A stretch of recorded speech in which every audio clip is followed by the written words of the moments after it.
उसका अंदाजा नहीं था। छोड़े मुझे। मुझसे झूठ बोलते रहे, बेवकूफ बनाते रहे, मुझे जानते थे मैं जिस ख्वाब के पीछे भाग रही हूँ, पागल हो रही हूँ। तुमने ये सब कुछ अपनी खातिर किया। दोस्तों, रिदा सलमान को बहुत सी कॉल्स और मैसेज करती है, लेकिन सलमान न तो रिदा की कॉल्स अटेंड करता है और न ही किसी मैसेज का जवाब देता है। रात को जब वो घर वापस आता है तो रिदा उसे बहुत सी बातें सुनाती है।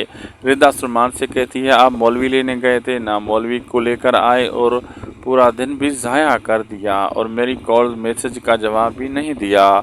सलमान रिदा से माजरत करता है और कहता है, रिदा दरअसल मैं अपने दोस्तों को लेने गया हुआ था और मेरे मौलवी साहब को भी लेने। मौलवी साहब तो मुझे मिल गए, लेकिन मेरे दोस्त अलबत्ता शहर से बाहर गए हुए थे, वो 3-4 दिन के बाद ही वापस आएंगे।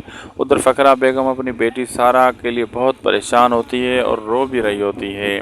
वहाब और यास्मीन फ़करा बेगम को दिलासा देने की कोशिश करते हैं और कहते हैं, फ़करा बहन आप क्यों परेशान हो रही हैं, हम सब आपके साथ हैं।